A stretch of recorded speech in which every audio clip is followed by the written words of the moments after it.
Earth Angels, kamusta? Welcome back to Pinay Angel Tarot. This reading is a love message. For no specific sign, this is for anyone. General love reading, kaya maaaring mag-resonate o hindi. Pero pag nag-resonate, comment nyo para alam ko.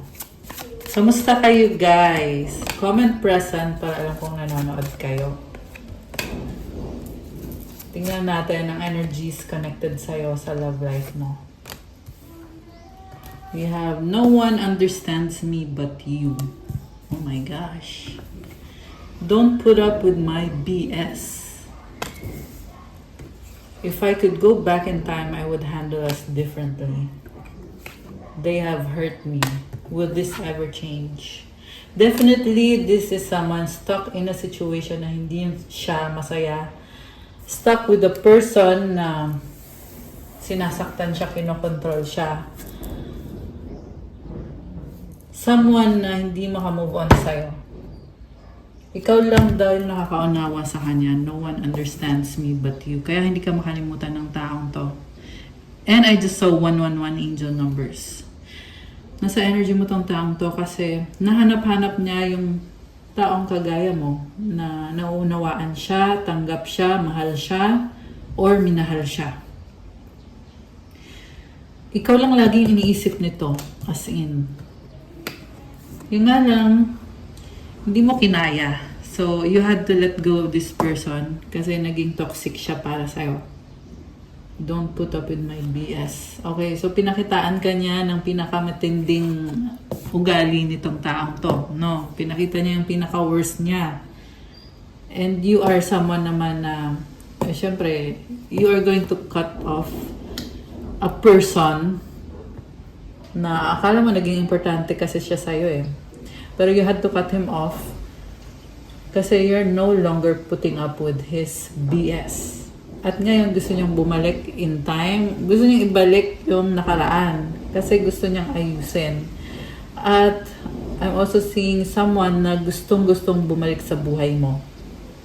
Gusto magkaroon ng second chance at babaguhin niya yung mga bagay-bagay. Babaguhin niya yung kung paano kanya i-treat or yung mga pinapakita niya sa'yo. So,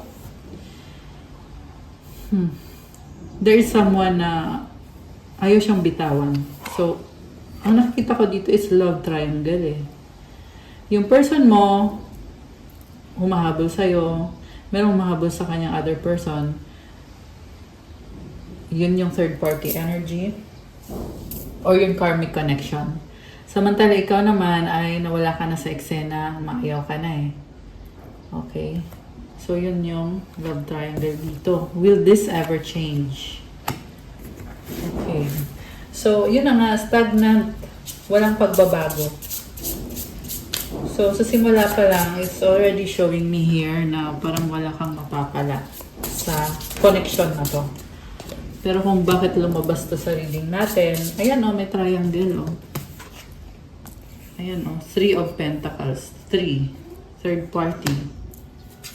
Yeah, the reason kung bakit lumalabas ito, mga energies na to, is because gusto nga kasi niya ng second chance.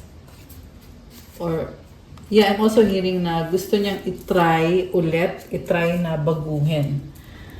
Kaso lang, paano niya gagawin yun kung nakastuck siya sa isang sitwasyon? Possible din kasi yan na sa isip lang niya nakastuck siya, pero yung katotohanan hindi naman talaga siya nakastuck. There is someone here na nagkaroon ng mga trauma in the past, kaya negative siya mag-isip. Knight of Cups, 3 of Pentacles, Wheel of Fortune, 4 of Pentacles, 9 of Swords. Water sign, Cancer, Pisces, Scorpio. Earth sign, Capricorn, Taurus, Virgo. Air sign, Gemini, Libra, Aquarius. Although this can be any sign. So, yung person mo, very needy siya ngayon. Isip niya, kailangan ka niya, gusto ka niya. And, ikaw yung nagpapasaya sa kanya. Ikaw yung nagpaparamdam sa kanya na complete siya. Ganun yung energy ni Knight of Cups eh. Also, this is someone na very romantic siya sa'yo. So, nakikita ko na gusto niyang mag-beg sa'yo na tanggapin mo siya sa buhay mo. Okay? Nga lang, meron talagang another person dito. And kita mo yung cross, oh. This is something na pinagdadasal niya na maging okay yung buhay niya. So, ibig sabihin, this is something na nahihirapan siyang i-handle itong connection na to. Yung outside sa connection ninyong dalawa, meron siyang karmic connection na tinatry ayusin. Ayan, may mga tools dito. So, tinatry niyang ayusin yon. And then, with the Wheel of Fortune, meron siyang iniwanan at merong, okay, may iniwanan siya mga bad habits at ngayon nagkakaroon na ng bagong simula. Umikot kasi yung gulong ng kapalaran. Yan yung Wheel of Fortune na energy. Ibig sabihin, may mga changes na nangyayari along the way. Hindi naman to first time na nagkaroon ng pagbabago dito sa connection na to. Pero, I'm hearing that this is the final time. Kasi ikaw, you're no longer putting up with this person. Ayaw mo na. Samantala siya naman, tinatry niyang lumibel sa'yo. Kaya tinatry niya ayusin yung sarili niya. Okay? Merong ulan dito. So, dark times. Yeah, I'm hearing na they're going through times na challenging, pero temporary lang. Okay? Hindi ko sinasabing ganyan na yan palagi. Okay? These are just temporary na mga energies. Siyempre, depende din naman yan sa kung paano i-handle ng taong to yung situation, if they have faith, if they kung meron siyang effort na baguhin yung sitwasyon niya, magbabago yan. Okay? Meron kasi ibang tao, guys, na alam mo, may masama lang na nangyari sa kanya, sa buhay niya, nawalan na ng pag-asa, nagtampo na, or nawalan na ng pananampalataya. Alam mo yon. So, just saying. So, posible nga na nangyari nga yan dito sa taong to at some point in their life, kaya nasagap natin yung mga energy na ganon. Okay? Pero this time, I feel like hindi naman. And, in fact, merong positive change dito from 3 of Pentacles, Wheel of Fortune, naging 4 na. 4 of Pentacles na. Ibig sabihin, na-build na niya unti-unti yung sarili niya. Ayan. Kita mo merong roots. May roots na dito. Tsaka ito, nagbubunga na. Nagkakaroon na ng mga... Kumbaga, ito yung ininvest niya sa sarili niya. May bagong branch dito. Okay. Okay, kasi alam mo nangyari dito sa taong to, may ginawa sa kanya yung karmic person. May ginawa sa kanya. Tinanggalan siya. Merong tinanggal sa kanya something. Energy ba yan? Pera? Or minanipulate siya? Kaya sinasabing they have hurt me. Ayan o, they have hurt me. Pero ngayon, itong taong to is inuunti-unti niyang ayusin yung kanyang sarili. Sa dulo, 9 of Swords, things are hanging. 3 of Swords, ayan, hurting siya. So, ito lang yung problem dito. Kasi, may pagbabago na pero nakastuck pa rin siya sa past. So, remember guys na pwedeng baliktad, pwedeng sa'yo nangyayari din. Pareho kayong nakakaranas nito ng person mo. So, ang sinasabi sa'yo dito or yung mensahe para sa'yo is kaya mong baguhin yan. Kasi sabi dito will this ever change? Sabi ko nga kanina, ito yung someone na parang nakastuck sa isang situation na ayaw niya or hindi siya masaya or isang tao na hindi niya mahal. So, ang sinasabi dito is hawak mo yung kapangyarihan para baguhin ito. Kasi magiging playing victim ka dito eh. Ayan, so, posibleng baliktad kung hindi ikaw to, edi yung person mo to. If nagre-resonate pa rin sa'yo to. Okay, itong taong to na hindi makausad, hindi makamove on, binigyan na siya ng chance. Ito, ayan, may Wheel of Fortune na, diba? So, this is divinely guided or divinely orchestrated na chance na, parang sasabi ni God sa kanya or sa'yo na ito na yung chance mo. Ito na yun, yung 4 of Pentacles. May crown ka na dito eh. So, move forward ka na, move on ka na. Okay, pero itong energy dito, ikaw man to or yung person mo, sabihin na natin na ito yung person mo, nabigyan na siya ng bagong buhay, pero nananatili pa rin siya sa dati niyang pag-uugali, dati niyang paniniwala, at yung burden niya dati, hindi pa niya binibitawan. Three of Swords. Kailangan na niyang bitawan. Okay? Malaking, yan yung focus ng mensahe natin today for this reading. So, ano bang nangyayari dito sa taong to? Ayaw niyang bitawan eh. I feel like kailangan niya ng time to relax, to rest, para kumalma, at mag-set ulit ng intentions. May nakikita kong puno. So, yung puno, guys, like ito, ayan, unti-unti yan mag-grow eh. Pero kailangan syempre i-nurture mo, alagaan mo. Ganon yung energy na nakikita ko. So, para umusad, kailangan alagaan yung puno. You have Anchor, Fox, the Child. Ayan, bagong simula na to. The Whip. Okay, sinaktan siya. Pero pagsubok lang yun eh. Temptation din. Yung nangyari sa kanya kung bakit I'm hearing kasi minalas yung buhay niya or nagkaroon siya ng karma or dealing with a karmic person or a karmic situation. Ayoko kasing gamitin yung term na yun eh, pero lumabas talaga sa bibig ko. So, pasensya na guys. Yun kasi yung narinig ko eh. Yung letter M na word. Okay. So, sinasabi dito, itong karmic situation, pagsubok yan. Temptation and test. Kailangan malampasan niya kasi binigyan na siya ng bagong chance. The Locket. Oh my gosh. Alam mo, ang nakita ko dito, merong gumugulo sa kanya na karmic person, samantala siya naman ay sobrang nag-aalala sa'yo na inisip niya, mahal mo pa ba siya? Or may bago ka na ba? Sobrang sakit ng nararamdaman niya kasi nga, nagigilty siya eh. Kasi niloko ka nitong taong to. Tingnan mo yung the fox oh. Treachery, deception, manipulation, conniving, clever. Yung bisa nyo guys, meron talagang kasabwat. Ayan, yan yung narinig ko. May kasabwat sa pananabutahe or sa pananakit na ginawa niya sa'yo. Anchor. Matigas ang ulo eh. And then, immature, the child. Parang ito yung in-enjoy lang niya, yung relasyon nyo. Wala siyang pakialam sa responsibilidad. Okay? Kaya ngayon, karma is biting them in the ass. Kaya ito, andito tong whip. Sinasabi ni karma, uy, magbayad ka na. Some of you guys connected to sa kaperahan.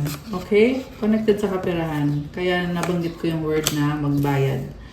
So, ayan, bumaliktad yung card, di ba? Bumaliktad siya.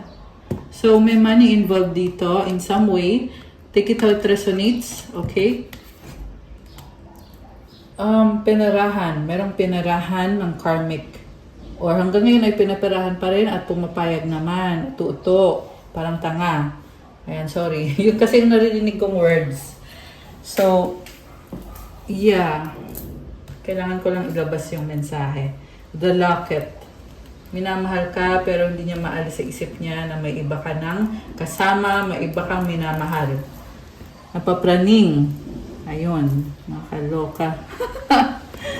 Napapraning. May energy ng bata. May anak sila nung karmic. For some of you guys, may anak. At yung anak ay naging dahilan pa ng pangongontrol. Kinokontrol dahil may anak. Or para sa anak, kunyari. Pero ang totoo ay gusto lang ng pera. Gusto lang ng... you know why? Kung bakit nangyayari yan sa person mo na kinokontrol siya.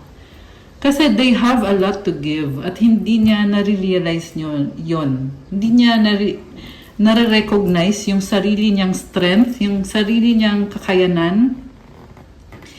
Kasi this is someone na may issue about self-confidence. Okay? So, yun yung kailangan niya. Nalaglag to, by the way. Kinuha ko lang, tsaka baliktad, naka-reverse. Okay? So, meron siyang trauma. Okay. So, nawala na yung mensahe. Parang, kasi parang nasabi niya sa akin, go on proceed na daw sa next message. So we have nourish in reverse. Self-growth, self-focus, soul-finding. Okay. Trying to nourish themselves, pero andun yung struggle niya. Kailangan ka niya eh. Feeling niya, pag andyan ka, ay they will feel better about themselves. Conflicted decisions, hot and cold, multiple choices. Yung nga lang, wala ka ng trust dito, naguguluhan ka din, ano bang gusto nitong taong to talaga? Oh, ayan, Fox, diba? Fox. Three of Pentacles, nilagay ka sa third party situation. You did not put up with their bullshit. Oh, sorry, nasabi ko. Oh my gosh, okay. Hindi ko dapat sasabihin yung BS na yun, pero nasabi ko, anyway. Yeah, kasi nga conflict eh, yung energy dito eh. Merong gulo-gulo na, iba-ibang klase ng tao. Yung iba sa inyo guys, multiple partners. Yung kadil ng person mo, which is nakakadire, disgusting. Sobrang disgusting. At actually yung ginawa niya na yan din yung nagpahirap sa kanya. Okay? So, lahat ng actions mo, may mga consequences. Alalahanin mo yun. Okay? Ikaw man or yung person mo, ganun yun guys. So, kung ano man yung nararanasan niya, it's just a consequence of the past actions na nagawa or ginawa. Running, ghosting, disappearing, invisible. O ngayon, invisible na kasi nabuko na. So, ganun yung ginawa nitong taong to. And, masaya pa siya nung ginawa niya yon. Kita mo yung color o red. Ibig sabihin talagang ginusto niya na mawala na siya bigla or binlock ka ba ng taong to. Ang nakita ko kasi tinakbuhan ka eh. Disappearing, ayan, naglaho. Ghosting, invisible. O diba may pa-invisible? Nakakaloka. Okay. So, ayan, naging utu-utu siya ng karmic connection. Parang itong dog loyalty daw. Yung loyalty niya, binigay niya sa maling tao. Actually, parang similar dun sa nakaraan na love message kung napanood niyo yun. Comment niyo nga. Trusting, reliability, believing. Okay, this is someone na tingin niya kasi pag nagbibigay siya ng pera dun sa karmic connection niya, pili niya ang pogi-pogi niya, ang galing-galing niya, successful siya, ganon. Hindi niya nakakita yung energy ng kakonect niya. Suffering. Suffering yung bigay sa kanya. Purge. Arguments. Okay. Hindi healthy yung connection nila.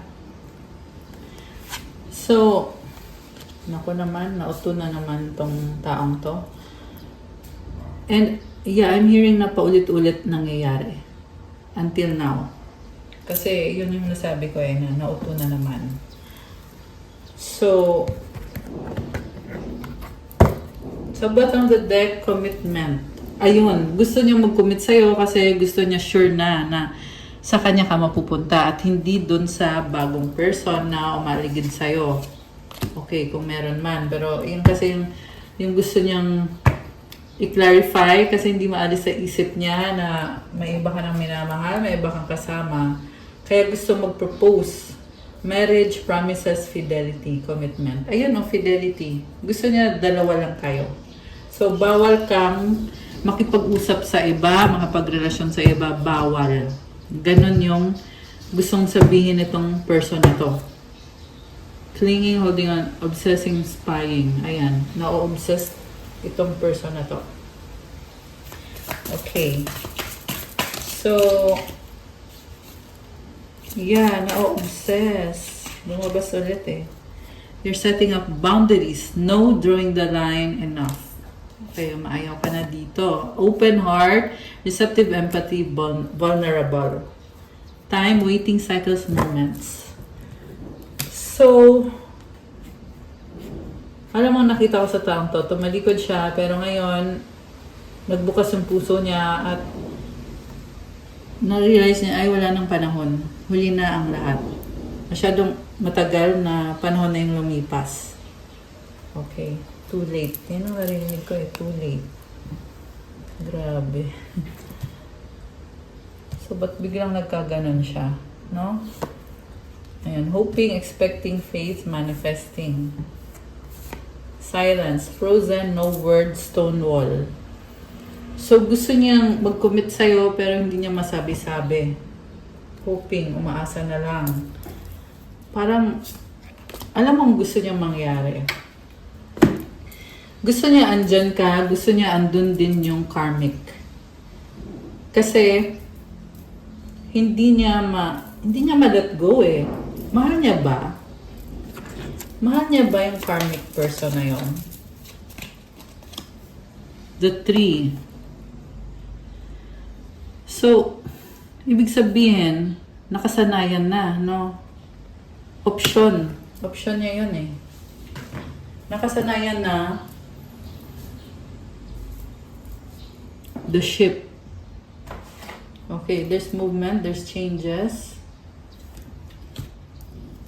Ika, hindi pa nasagot eh. Kung mahal niya, tingnan natin ah. May pagmamahal ba siya sa karmic connection? Loyalty daw meron.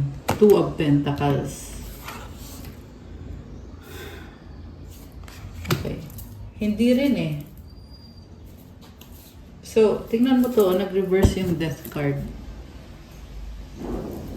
So, wala nang pagmamahal dito, kaso nakastuck siya doon. Oh, 6 of Cups, may anak. 4 of Swords. Yeah, it's a no, hindi niya mahal yung karmic connection. In fact, I'm seeing this person being manipulative and cold sa karmic connection na yan.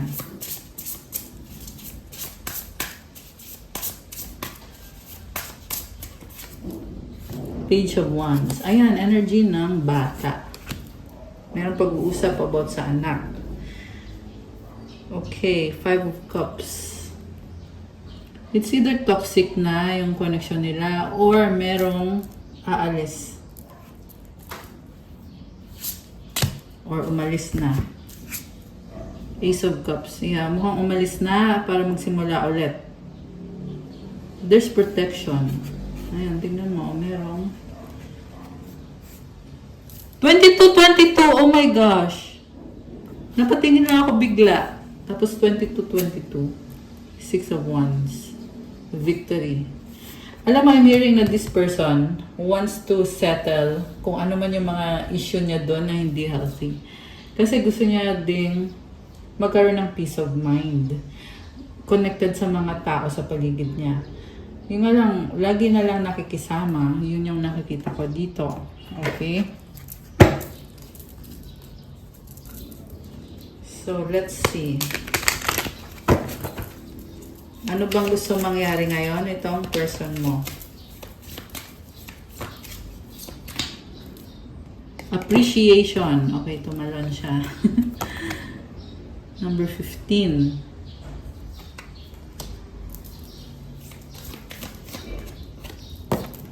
Kasi nga, nare-realize niya eh. Ikaw lang nakakaunawa sa kanya. Journey. Okay. Parang, this is the kind of person na lagi niyang kinokorek yung sarili niya. Para sa kanya, it's a journey. Yung mga nangyayari sa buhay niya. Ibig sabihin, pwede niyang baguhin yung isip niya. Kung nagkamali siya sa'yo, gusto niyang bumalik na bago na siya. Ang tanong, tatanggapin mo pa ba? Ganon yun. Yun yung tanong. Kasi oo, babalik siya bago na yung papakita niya sa'yo. E paano naman ikaw?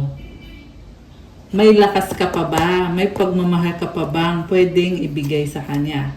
Door to romance. Oh my gosh. So, ito na nga, oh. Gusto nga niyang bumalik sa buhay mo at baguhin yung sitwasyon. At, ayan, romantic yung energy, oh. May mga pa-hearts. May pa-hearts! Okay. Woman holding a heart. Alam mo, na-stuck na siya sa isang situation na napaka-messy. Pero, when it comes to love, ikaw yung love niya. Ayan. Ikaw yung love niya. Walking away. Oh my gosh. Alam mo, nakita ko dito, kung pwede lang, parang inisip niya, kung pwede lang, naiwan niya lahat. Parang gano'n. Iwan niya lahat para sa'yo, the thinking woman. Okay, ngayon nakita ko energy mo to na you have evolved, hindi ka na kagaya ng dati, utak na pinapairal mo. Ayan, kasi nakikita mo na din Ayan, mukhang ikaw din tong walking away dito. Na nakita mo na din kung ano talaga itong taong to, yung tunay na kulay ng taong to. Kaya, hindi na pwedeng i-undo. Kasi mukhang, since na sinaktan ka, niloko ka, nilagay ka sa third party situation, natauhan ka, nag-iba na.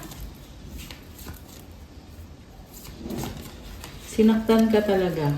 Pets. Getting a new pet, giving a current pet more love. So, I'm seeing na parang gusto niya maging sunod-sunuran sa'yo. Or, itatry niya i-win back yung attention mo. Confession. Someone has to tell you something. Okay, merong magka-complain. Merong aaminin. Sexuality, someone is still figuring themselves out. Okay, yung iba sa inyo guys na nagkaroon ng confusion sa sexuality, itong taong to. At aaminin niya yon. Mercury retrograde. Okay, actually, mag-Mercury retrograde sa 15 ata kung hindi ako nagkakamali. So, ayan, ingat sa communication nyo, i-check nyo na mabuti. May mga delay sa communication, may mga mistakes or mga miscommunication. So, ganun kasi madalas. Ganun na nga yung effect ng Mercury retrograde. So, kung gusto niyo naman ng more information about this, pwede nyo i-google na lang, okay? Kasi ibang usapan naman yon. Pero, itong Mercury retrograde, pwede din tong panahon para magparamdam ulit na kita mo yung merong card dito na parang bigla na lang dadating ulit sa buhay mo or susulpot. Yeah, kasi Mercury retrograde is also a season para ayusin kung ano yung mga dapat ayusin, especially when it comes to communication. And I just saw 27-27 on the timer. Some of you guys, kailangan mo ready yung sarili nyo. May iba sa inyo na yung kadi nyo ay toxic or merong energy siya na hindi maganda. Kaya you have to protect yourself, shield yourself. Okay? Just saying for some of you. Caution sa batang deck. Find out more information. Don't overwork yourself. Okay, stock ng stock sa'yo to. Okay. Vacation! You will be traveling soon. Oh, may pa-travel. Okay. So, tingnan natin. Ano bang feelings mo ngayon sa taong to? Nakakaloka. We have no, it's not the right time. Oh my gosh. Parang, alam mo, parang ramdam ko dito, nangihina yung person mo. Kasi nag-iba ka. Ayan, nag-no, di ba? It's not the right time. Communicate, compromise, forgive, work it out. Okay, so ibig sabihin, it's no, but it's qualified by this communication. Ibig sabihin, kaya ka nag-no, kasi hindi pa kayo nag-uusap. Kailangan mangyari itong pag-uusap. Through compromise, forgiveness, work it out, yun ay kung gusto nyo. Okay? Hindi lahat ng connection ay healthy. So, mukhang yan din yung dahilan kung bakit nag-no. Kasi you want to make sure, healthy ba to o hindi? So, kailangan merong communication. Give it time. Sabi dito, everything in divine timing, let things flow. Ayan. So, yeah, this message is from your angels na give it time daw. Okay. Okay, mag-wish kayo guys. Tingnan natin Kanina merong no pero let's see. Make one wish. Tingnan natin ang magiging kasagutan sa wish. Okay, go. Make a wish.